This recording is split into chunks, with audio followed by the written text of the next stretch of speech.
I encourage everyone to take a moment and breathe and take a tea cheers with a Jiri tea. A Jiri tea recognizes the beauty in shared stories and shared opportunities.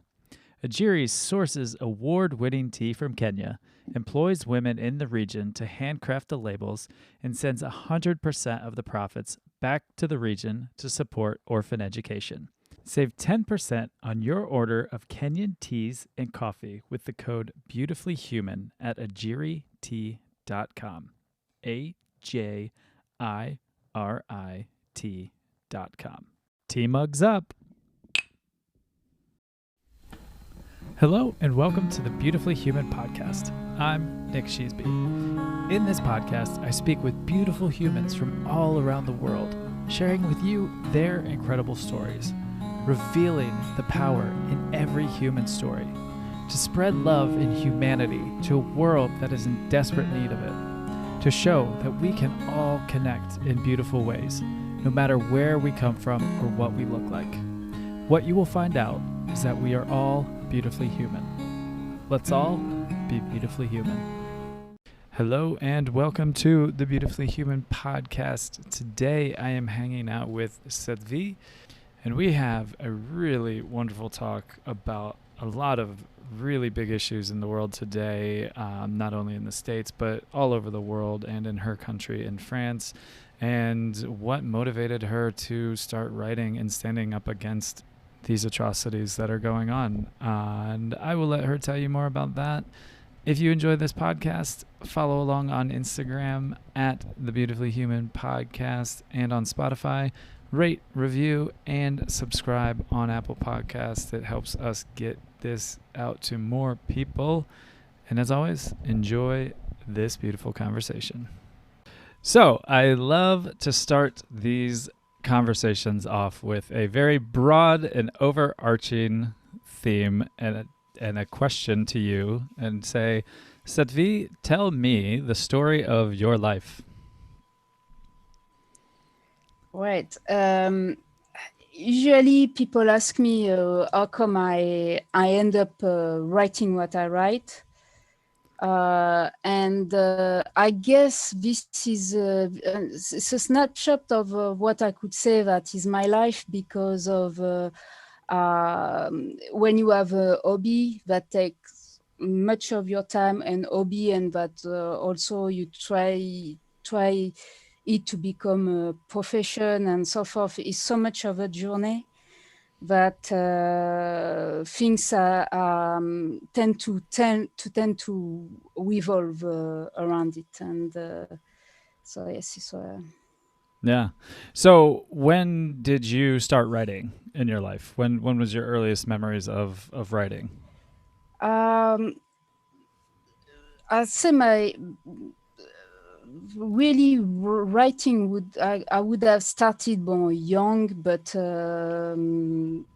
not consistently. Starting consistently would be around 15, 16-year-old, I think. But I was much more about thinking.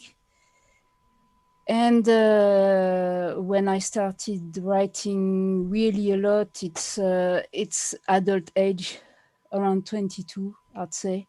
But there I started reading, and I started trying to, make sense and to summarize, or to note ideas that was new to me, and try, what basically people say is try to understand and make sense of the world around me, basically. Yeah. So, yeah. Oh, go ahead. Maybe also is because childhood or teenagehood was kind of quote unquote protected, or not very much connected to all world and all the misunderstanding and the complexity that it implies, basically. Yeah. So this, I think, is why I started it. Okay. Yeah. When did you learn English? Well, like most pupils must have been 12, Okay. of my age, everyone learns English. So a lot at school, listening, I like listening to my teachers, even if I was not good at their subject. That was, I think it just, it stays with me, is the listening side part of it, and radio a lot as well. And what was the question? English, sorry. Yeah. So I wanted to work in the humanitarian, and I decided that I couldn't do it without learning English. And I started learning English. I must have been 22 in order to obtain an exam, and at 23, 24, I was studying like academically. So late. Yeah. Yeah. Well, that's impressive because I know learning a language at a later age is extremely tough, and you speak well, so I commend you on that. Um, so a lot of your writing, it has to do with a lot of activism. When did that, like, what age did you start to feel drawn towards that, and trying to take on what you were seeing that you were against, and when you felt that passion that you've put into your career now, writing and activism? In fact, initially, it was not really from what I was against. It was more for what I was for, like, for example, disability, and etc. Or what I really wanted to do was which I never managed to do, is the humanitarian, and was yet to look after, for example, children or teenagers without parents, and so forth. And so that was that. And when I started doing what I do with my blogs, is when I realized that this could never be so quote unquote easy to fight for something, because you can't only fight for something, you need to fight against things as well. That is Yeah. to say, if people taking orphan, or taking, for example, trafficking, since I've written about it, I studied it, is that when you study things such as human trafficking and sexual exploitation and so forth, one of the common data from sociology stats, just as as blunt as that, is that the children that are looked after by social care and social services are at very, very, very high risk of being sexually exploited. And there's reason for that. It's not only because they are orphans, or that their parents can't look after them properly. It is not only because of this. One of the other reasons is that they are abandoned by the social services, basically.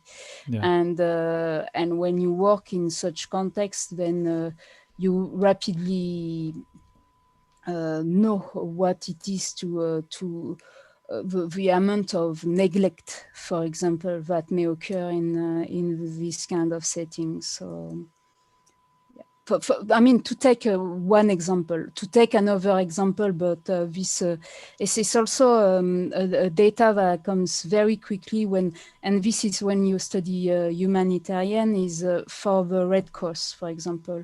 The Red Cross, everyone think of the Red Cross, it's a big international organization.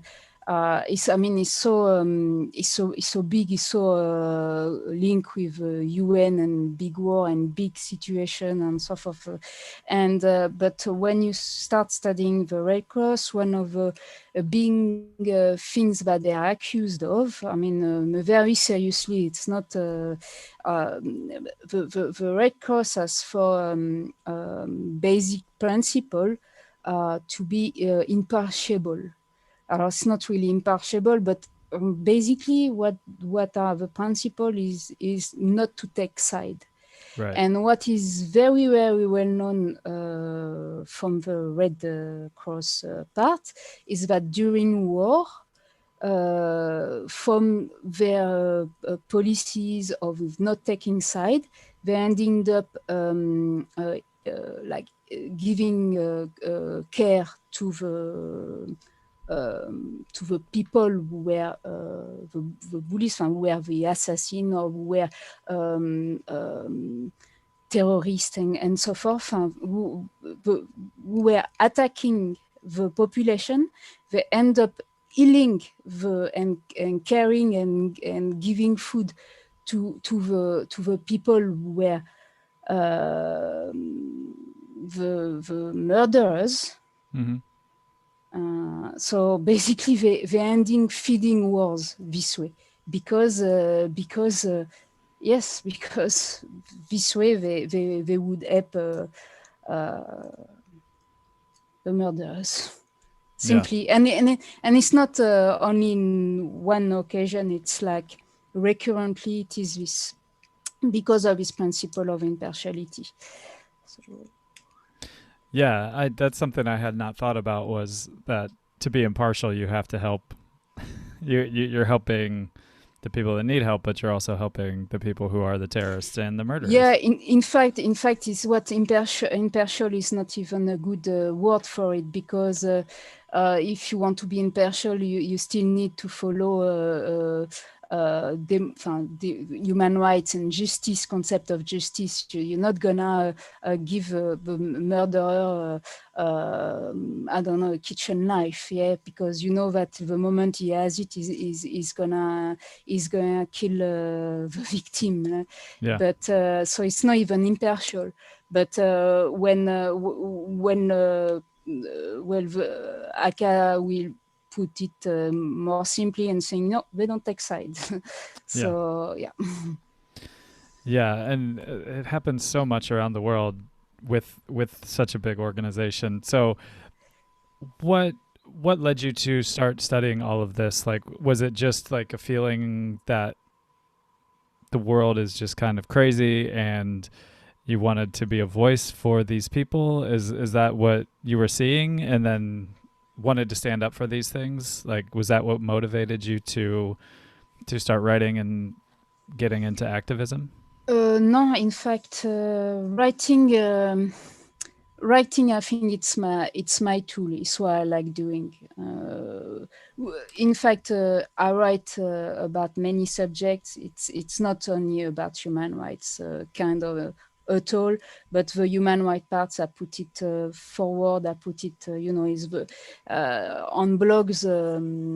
It's always my first post, basically. Even if they have been written 10 years ago, I maintain it as a first post, because it's about people murdered, it's about people exploited, it's about modern slavery and LGBT persecution and vegan, so animal holocaust and censorship and social control and dictatorship. So it's why I put it there, because plus it's also the subject I spend more time rewriting, and make sure it's like understandable what all other subject. And I don't know, I like reading and I like writing. It's really something. Asa, I couldn't live without it, because it's the way. It's a way to organize thoughts, I guess. So Yeah. yeah. Yeah. So veganism is a new one for me. Well, not new, but I've known about it for a while. But I ended up a year and a half ago moving to veganism, mostly for my health because I had a very big drinking problem and I hurt my liver, and so now it's very good for me to not put a lot of meat or no meat in my body, so my body doesn't have to process it. What was your journey with veganism?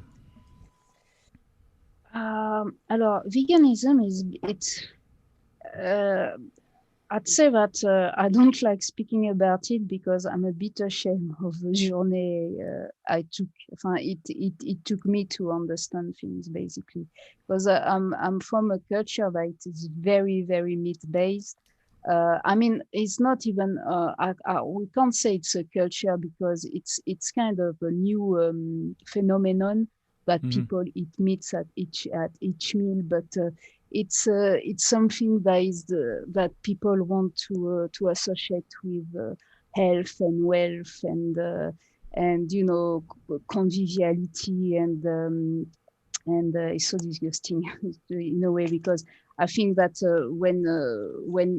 when you came to have a certain age, you understand that whoever you are, you understand that you've got something in your plate that counts. So I'm becoming a bit wary of ritualistic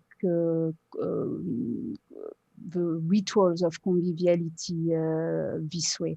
But so it took me a while to become a vegetarian. Uh,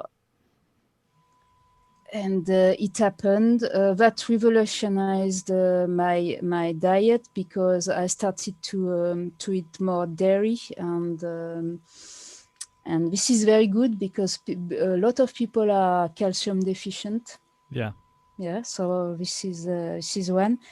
And yes, I'm ashamed of it because I've been a vegetarian for almost 2 years, I think, at that point, and I had big change in my professional life, and I had something more physical to do. And I thought like an idiot. I thought, you've got something a bit more physical to do. You've got to come to take meat again, yeah, to eat meat again, and I did. Yeah.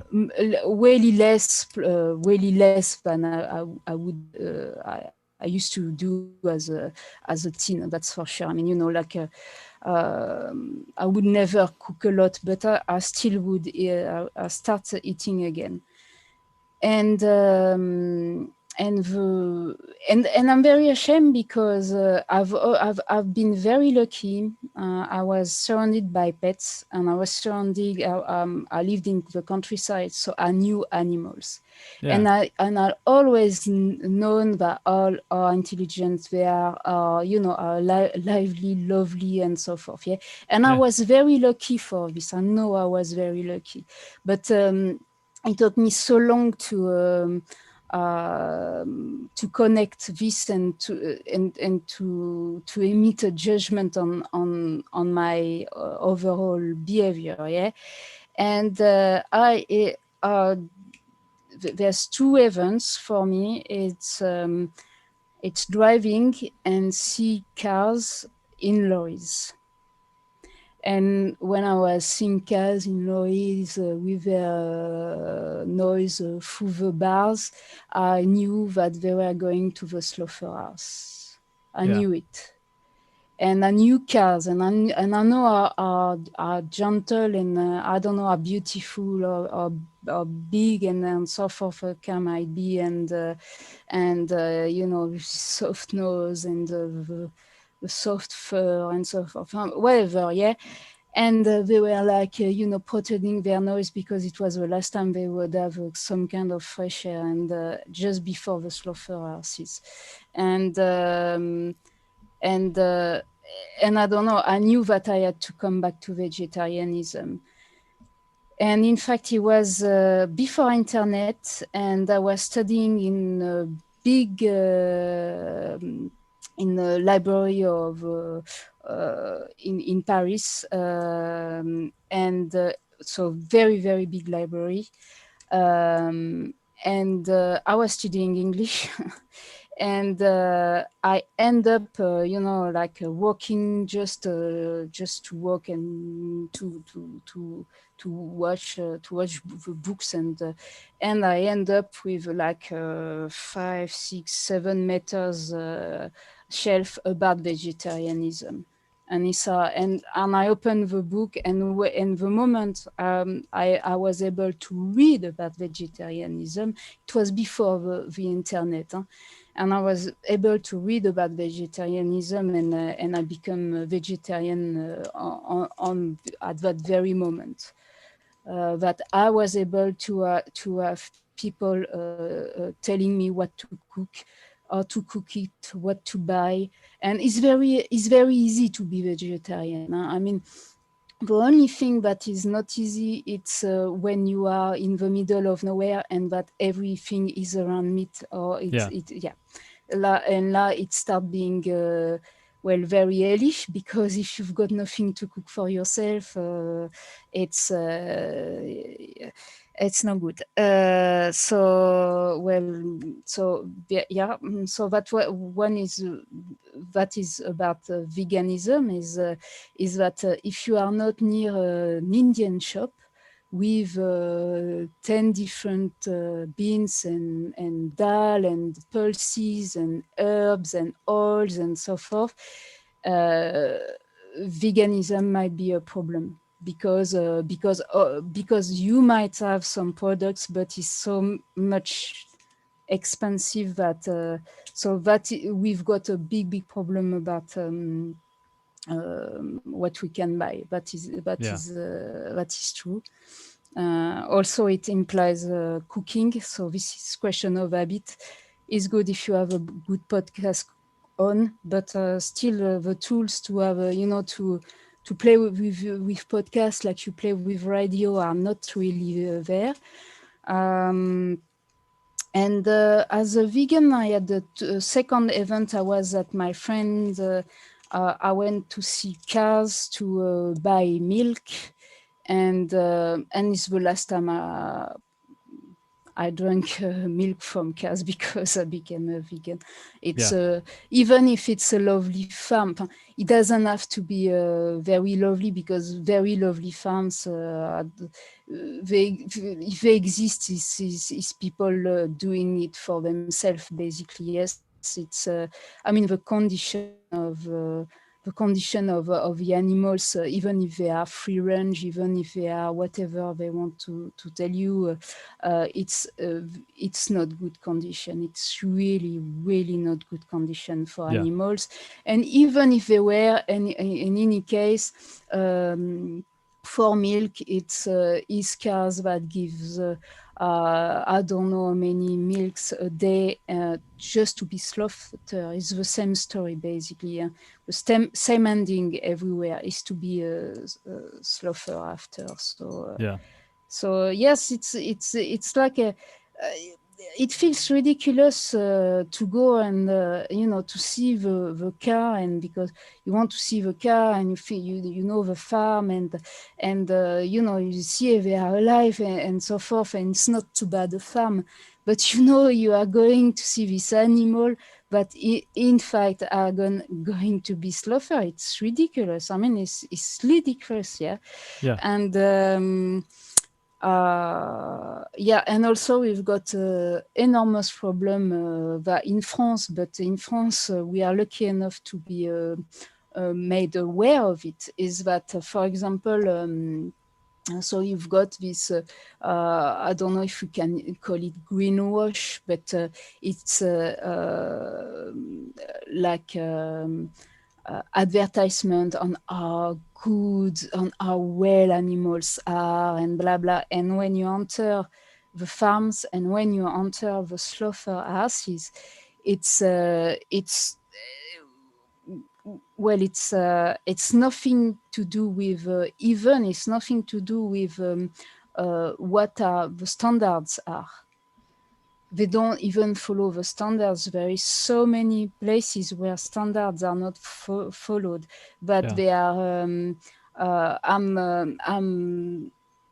I'm kind of in my blogs. There's a lot of an organization, but it's French speaking. Unfortunately, they did only one video in English. And it's an habit in France. They busted I don't know how many slaughterhouses.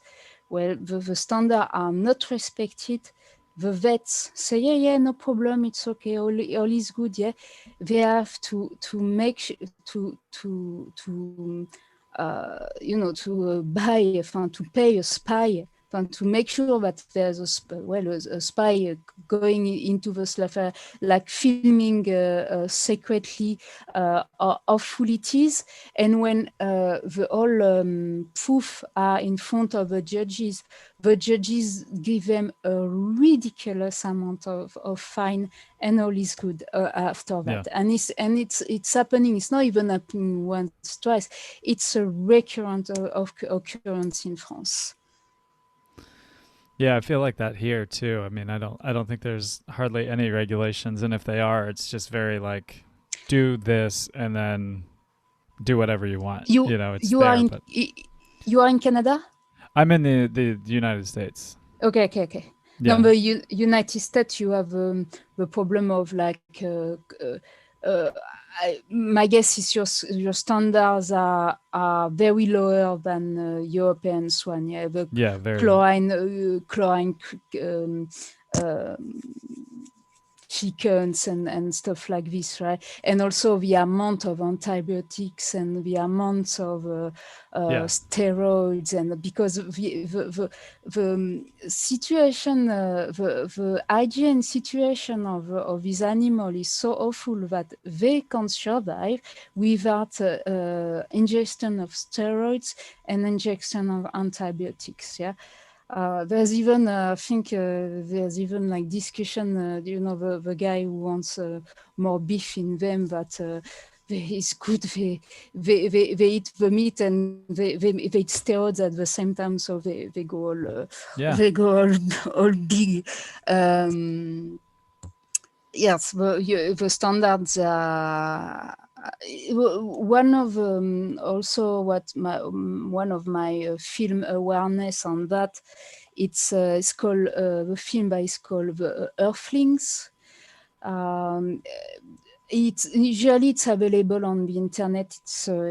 It's good film. Basically, it's a film about slaughterhousing in the and also the way and condition in farms and on chicken, on pigs, on cows, and so Earthling, if you want to watch it, is a good one. And watching this film, what came to me is that you had this society that with McDonald's, and you've got the teddy bear that are animals, yeah. And the teddy bear is a lot for a child, yeah. Maybe it's the closest that he can get as a pet, let's say, and they go to McDonald's, and it's all about killing the pet they are supposed to love and to give affection to and to feel comforted by, and McDonald's or anything else, because like it's an American production, so it talks about McDonald's because we know how much the meat there is. It's just that it's about antibiotics, and but it's. Yes, it's this culture is mad. What is shocking as well is to see how many people will upheld the right of animals, such as dogs, cats, and so forth, at the ASPCA and etc. And will in fact make a joke of themselves eating a little lamb or a little calf or any other animal. So, oh, but no, me, No, no, not that. Me, I like my meat. You see, it's bizarre. Yeah. It's too contradictory to be honest or felt or. Yeah. And Yeah. the and So your drink problem is sorted. My drinking Uh, problem? yeah, yeah. Yes. Your liver problem. Yeah, yeah, yeah. Yeah, it's on the mend. It gets better and better every day as long as I take care of it. I'm coming up on 3 years sober, so I haven't had a drink in quite a long time, which is very good. But yeah, like my doctor would tell me, he told me like your body will tell you what you can and can't eat. And I remember I had a burger and I got very sick, and then I started into just like turkey and chicken, and then I still was getting not feeling that great, and then I moved away from that and I went to pescatarian, so I just ate fish, Mhm. and then still I was feeling all right, but then I had a really nice fish dish in Finland, and I was like, I'm just gonna end here, and then I was like, I'm gonna go vegetarian, and then when I went vegetarian, I was like, I did it for a couple days, and I was like, well, if I'm gonna stop eating meat, why am I going to do vegetarian? Because I'm still eating animals, and they're still that's promoting the ill treatment of them. So I went straight to veganism, and then my body has just like completely responded. It feels so much better. I'm whenever I go for a walk or I do like a little workout routine, my body comes back quicker. I feel better even if I sleep less. Like I've just my body's firing really well, and it responds really well. So I watched the progression too, because I was actively getting healthy with my liver as I was actively moving towards veganism. So I was watching the steps of just like starting to exercise again, starting to eat again. And then as I was moving that way, it felt so much better every single step of the way. So I'm a big time advocate for it because it just made me feel so much better, and it helped with my health getting that much better because my body wasn't processing all the Yeah, hormones yeah, and yeah. all of that. And Mm. that's one thing that when you have a very bad liver, you need it to process less stuff. So it's really Okay. good to give it that. Yeah, you get rid of the poison. What it's what as poison the animal, and also the poison that you take as opportunistically as oh yeah, I take blood, no problem. Yeah. So, yeah. Yeah, and that's one thing when I talk to people about it, that confuses me with it is they talk about, oh well, it's organic or it's this, and I'm like, but still, like the antibiotics and all this other shit they're pumping into these animals, like it comes into you, and that's not good. Like I was talking to my dad about it years ago, and he was just like, he's very against it, and he's very like eat meat 3 meals a day, and I just talked to him, and I was like, Dad, what I'm saying is you should care what goes into these animals and how they're treated. And it's not really even like the hippie ideal of like loving the animals. It's like if you're going to eat them, you should at least know what's in the animal because it's coming into you immediately. And he just kind of looked at me like I was crazy, but I was like, I don't understand how, and especially in the States, it's very much just not thought about. But like you said, the standards are so incredibly low here.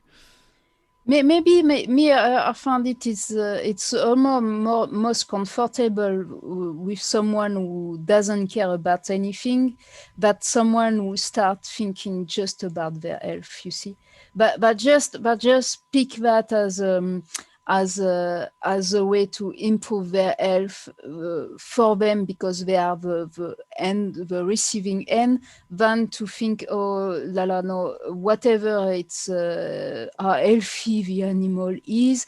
In any case, we have this phases that the reality of an animal who knows that they are killed to be eaten, uh, the food should be poison in any way, yeah. And if it's not poison physically, it's poison spiritually, and Yeah. um, yes, but yes, it's completely. We are in a situation where the animals are poison. Where okay, I'm a vegan, but every time I go to a shop, I have to buy kilos of cardboard and kilos of plastic, and Right. never, no one is coming with the idea of how to stop Yeah. consuming that. So Yeah. It's the more and more I watch on that too. It's just it's there's the plastic. It's just there's so much of it. Every time I try to do something that's not plastic, it's just like yeah, you go to a store and it's just plastic. Like everything mm, is in plastic. It's we wild. are left with no choice. Yeah. And so yeah. Yeah. So what other topics are you current like? What's your passion right now? What are you writing about most these days? Because there's a ton going on in the world. Yeah, So exactly. Yeah.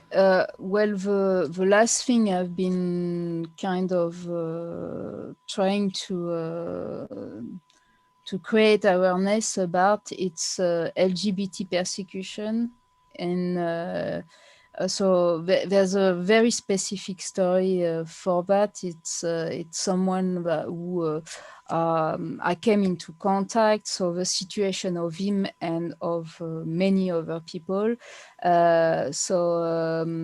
Crichton was Ugandan. So in Uganda, a few years a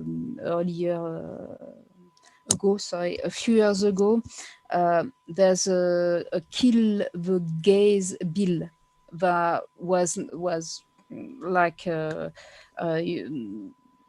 it didn't pass, but it almost passed. And it was you are deemed as being LGBT, you are killed. Voilà. I mean, legally by through laws and the judiciary and so forth. And so since I think it was 2014 already, and since then, well, LGBT are very much targeted in the country. When they are coined as being LGBT, they are imprisoned, and of course there's extrajudiciary killings or bashing that are going on and so forth. So it's been recognized by the international law because obviously it's very open in the country, and so there is people from Uganda that cross the borders to Kenya, because in Kenya there is the only United Nations refugee camp for especially, no, it's not all the camp, but they've got a section especially for LGBT people. It's the wow. only in the region. No? There is absolutely no other choice. Plus, it's Uganda and Kenya are neighbors, so they're going there. And for years, these people, so the LGBT people in the United Nations camp, have been victim of segregation, bullying, rapes, well, name it, right? And Yeah. it's been going on for years. But since coronavirus, they can't be transferred, basically. They stop being transferred in some maybe more safe place. And, and instead of being assaulted for 6 months, and going somewhere else, now they are just trapped there. And the tension is rising, rising, rising. And they are what is called Block 13 in the Kakuma camp in Kenya.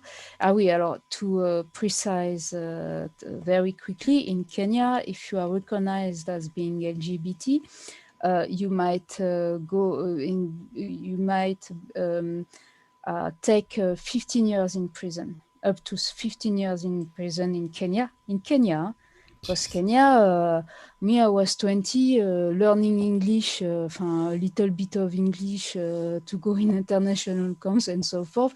I never knew that Kenya, I could go there and to go to be in prison. I thought I'd go there to see, to watch wildlife, like other tourists, basically. Yes. Yeah, well, it's not only that there.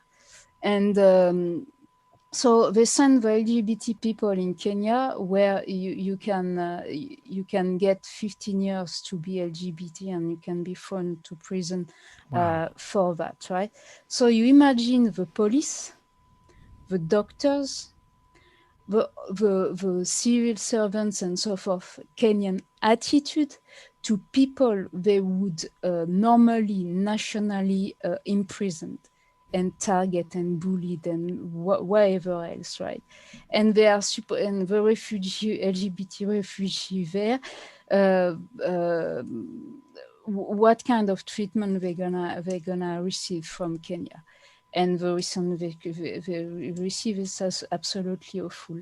And so Cretan, in fact, but oddly enough,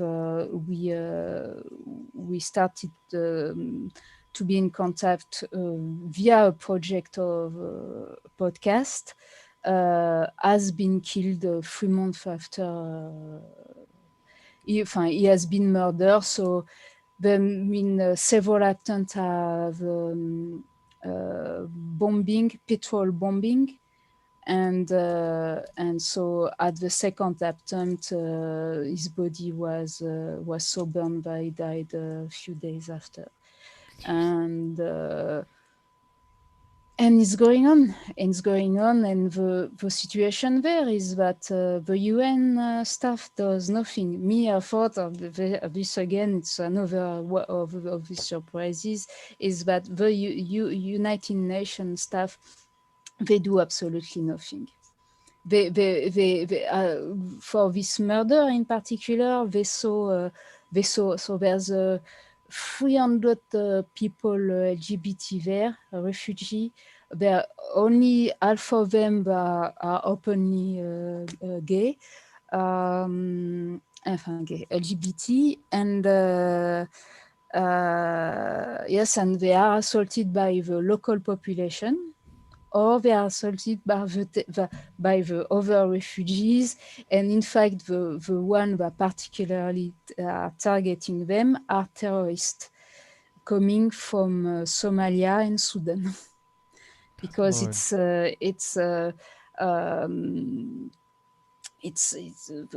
camp. It's near Sudan, and there's a big problem between Kenya and Somalia, and the camp now. The reaction, the special surprise after all of that. This is just happening. It's been happening 3 months ago. So just after this murder, and people are starting to talk about it. There's a few reports on the Reuters, I think, and maybe Amnesty International that made a report on it.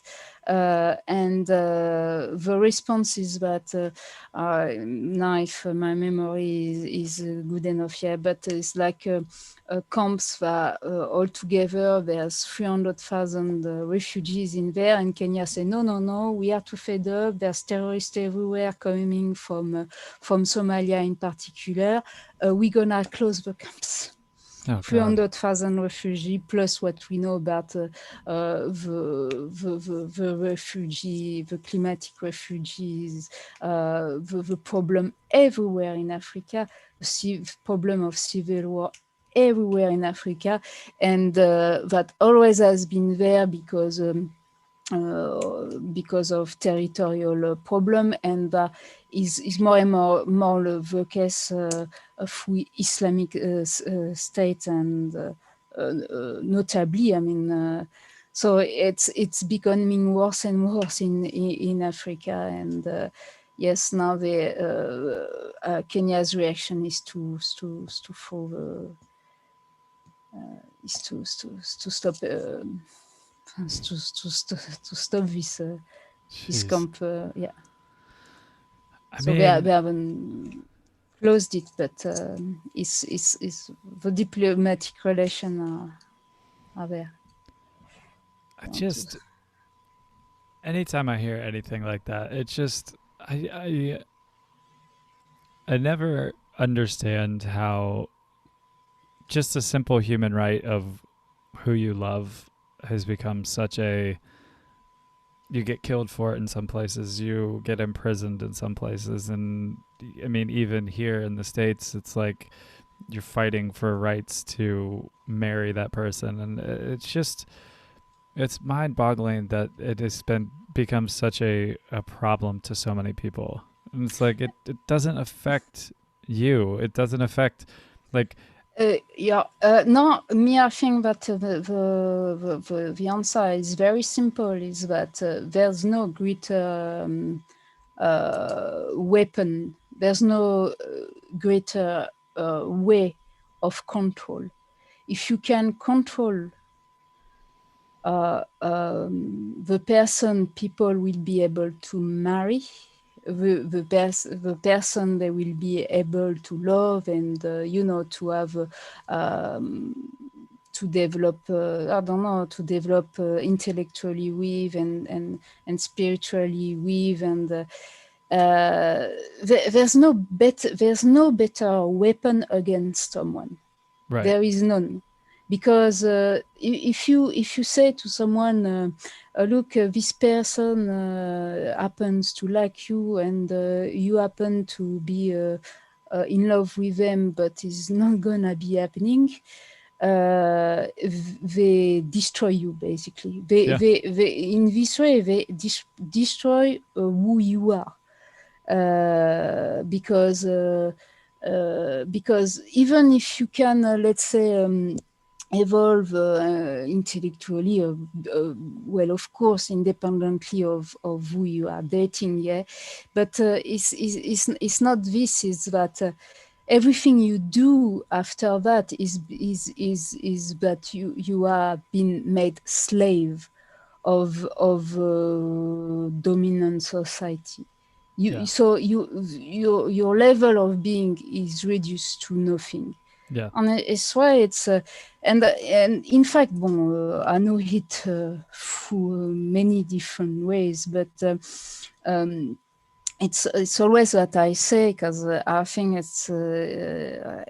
it can't be a better summary to that, is that when you study slavery, and it was really just bizarre, because slavery is one of the subjects I studied, and it didn't hit me. It the first time, because anyhow, I think I was 20 or so, and in France, we didn't even talk really. People really didn't really talk about gay marriage. Yeah? It was not a buzzing word at all. And then at one point, when you are 20 or plus, all that you want is to be with your girlfriend, basically, and just hoping, it's the whole legal aspect of it that doesn't hit home just quite yet. Enfin, it was not in my case. Plus, it's so difficult as a gay woman. It might be so difficult to just meet your girlfriend. Yeah. It must be just so much of an ordeal that marriage is it's something. But of course, you conceptually you get it at a romantic, emotional, and at all level, but at the legal level, well, it's just simply not there, right? And it's like studying slavery for the second time, and then at that moment understanding our marriage and wedding is important. For example, on top of it, if you travel, if it happens that your partner and you don't do not have the same nationality, Yeah. then it will you very hard how much wedding is, how much marriage is important, right? And one of when you study slavery, one of the big component of being the difference between slave and serfs. One of the big few differences is that you are not allowed, as a slave, you are not allowed to marry who you want. You Mm. will be married to, like bon caste, but caste still is different because, and yes, it's a marvelous weapon. It's just, you just need this code to destroy an individual.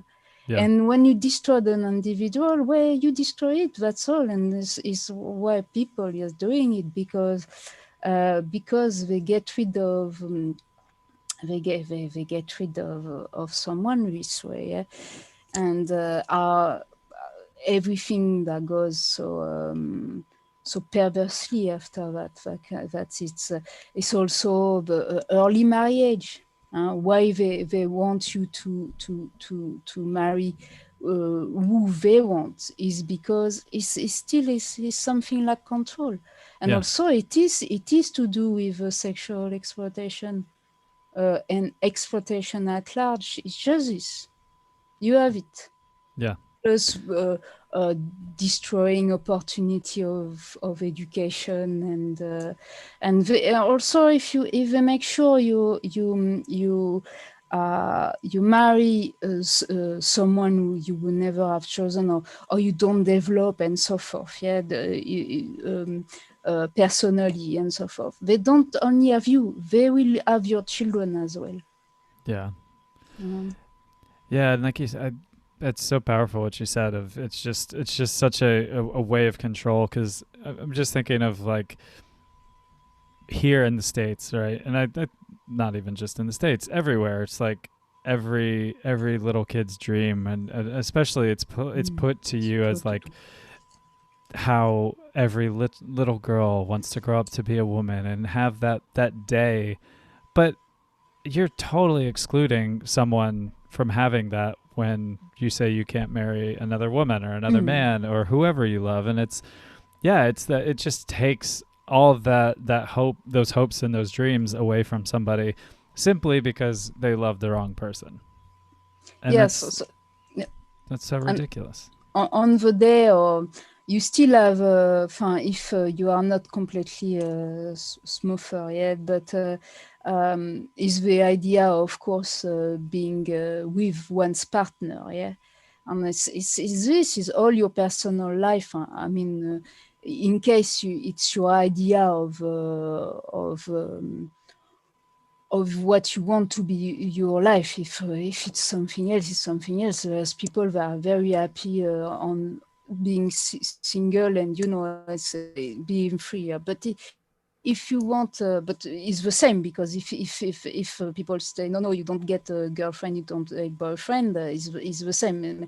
But yes, is this idea of you construct yourself personally and emotionally with other person you think that you would like to be your partner. And so as you said, this you still can have it if you don't think of this day in particular where you time the note, and you still can have it to picture yourself. Oh, yeah, it's the wife I would like. I mean, I know it's not this person because she's already married, and but you tend to that. But also, what is coming next is that. As LGBT people that are out of the closet, you doors just burst into your face, and you didn't even know that it was due to your being LGBT, there is this, is that there is one that is intellectual and that you can't have this prospect, but the moment you are thriving to have this normal life, basically this normal aspiration and so forth, you are just well discriminated, outlaw, and yeah. Yeah. Yeah, and I mean, like we talked about, like you can even go to a point of in some places being killed for it still, and I mean, it's unbelievable that people don't see that it's just a basic right to love who you want to love, and Yeah, that yeah, that yeah. we've gotten this far with it. Mhm. But there's killing, but there's also symbolic killing, I'd say, and that Yeah. is going on a lot because basically, what one might realize in their life, I think it's many people. You know, a gay person from the TV series, from the last film you watch. Maybe one in this soap and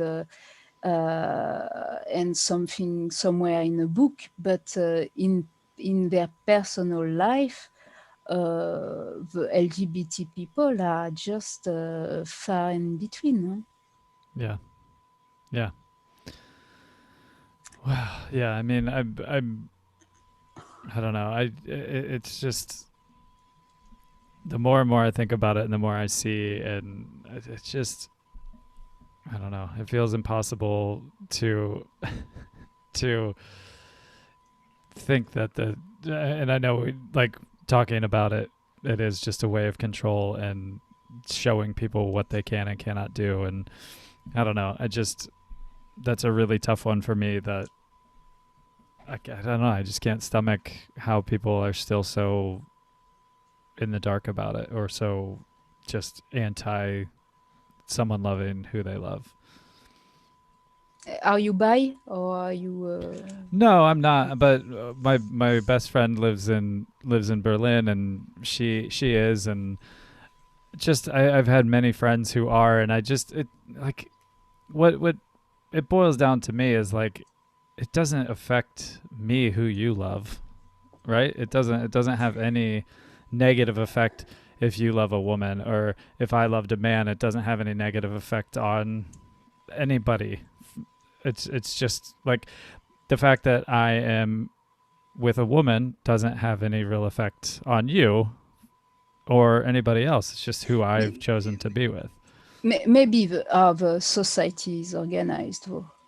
Yeah. Because, for example, in a Western military, for example, uh, one of amazingly uh, one of the big discussion about a female military is how well she's applying makeup at the same time as she's shooting a rifle. Yeah, and I don't think it does make sense. Is a very matriarchal or Yeah. patriarchal way of organizing things that is been made to siphon things, to create discrimination, just as racism does, or Yeah. just any discrimination will do, and in this world mm, where we well known that of our situation regarding production and consumption, and yes, it's food discrimination that this word is working. So it's why people are very afraid of how that would work if they stopped. Also, there is this thing that like a big international thinking, like Islam is international, socialism is international, capitalism is international. There's this international call that are transboundaries, and so that represent so much of a power in themselves, because you are not only protected within a country or a class, or it's something bigger than that.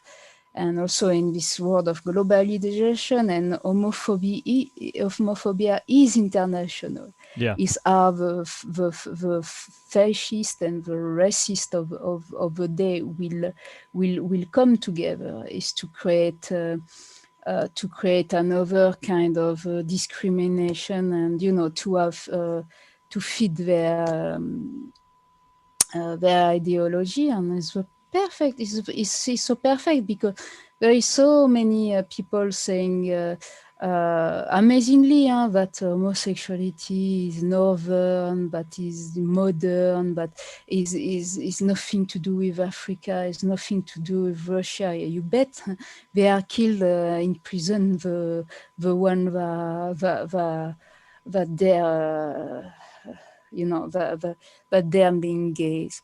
So and or in other country they have to be transsexual, because if you are transsexual, then you are regarded the other sex, and is a traditionally, quote unquote, is in many countries where homosexuality is prohibited, is people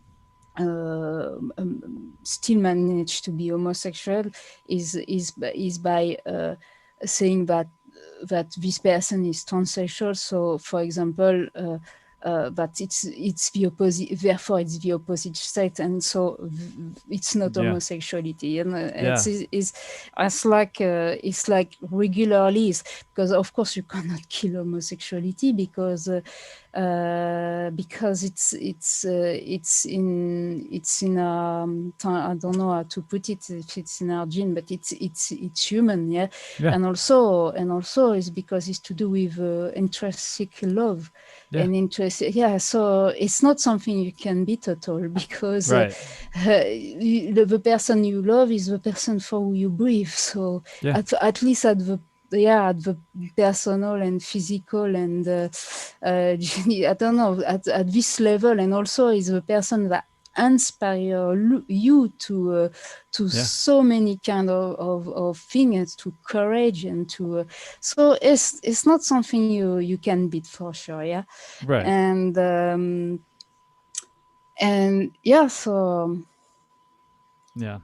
I think you said it incredibly beautifully, far better than I could say it. It is you just can't stop it, because it's human. That's the baseline of it. Beautifully too. And that's beautifully human and animal, I'd say, because this doesn't belong to us. No, it certainly doesn't. But All right, I have two last questions for you. The first question is, what would you want the world to know about you, Cetvies?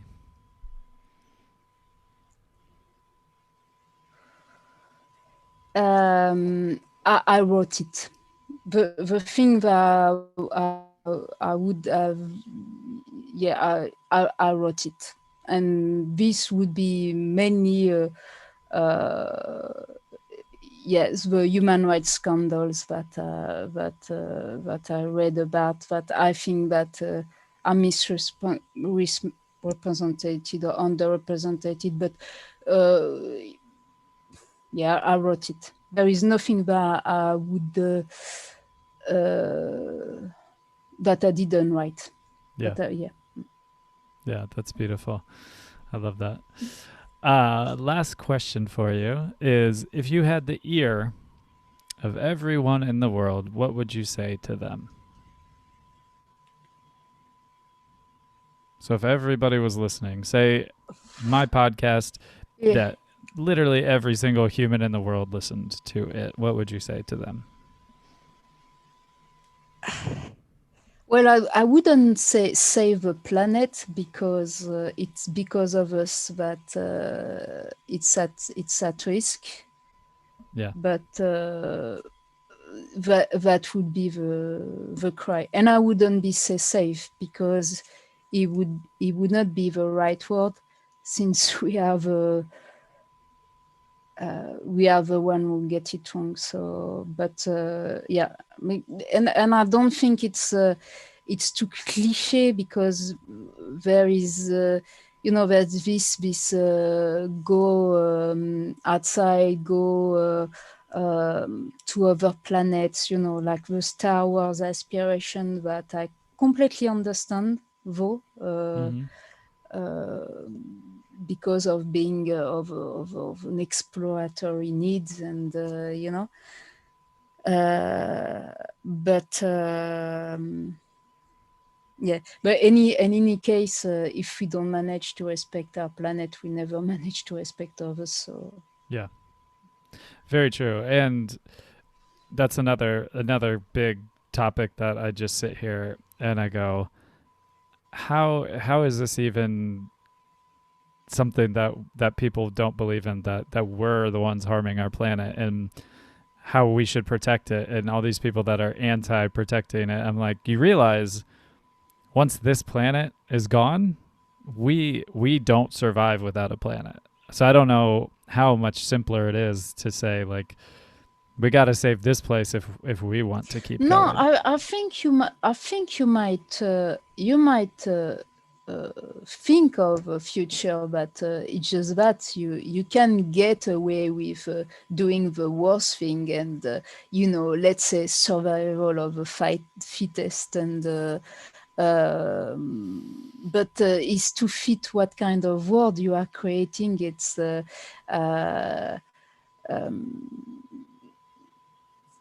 no, I think there is a philosophy where you think. Plus, it's so easy in a way, yeah, to switch off any kind of restriction, or any kind of awareness, of any kind of recognition, or any kind of because to be honest, it is this that I think is problematic, is to and in a way it's kind of spiritual, because how come we are in this world, every time we move we are destroying something, Yeah.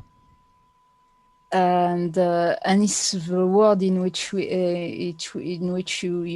live. So why not saying, the more I destroy, the easier it is.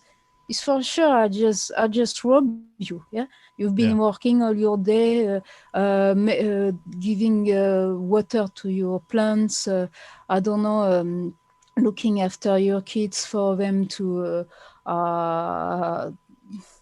Looking after your kids into a responsible citizen, and so forth, and I just come and I just rob you, yeah, and everything I want, like, and it's so easier, yeah, it's so Yeah. easier in a way. So, Yeah. and also we are in this fast track where what is easier to do and what is quickest to do is what is in a society that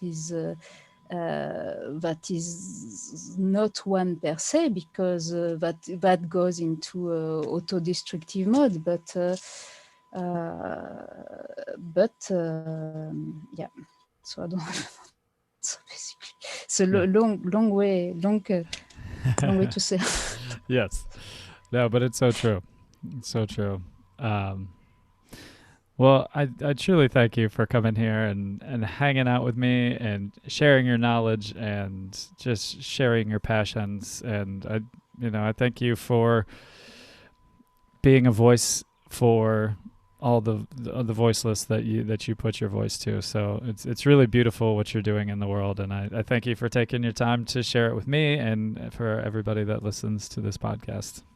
Thank you very much for having me. Yes, Yeah. and thank you for your question, basically. Yes, yeah. Yeah, you're very welcome. And I hope you have a beautiful rest of your evening.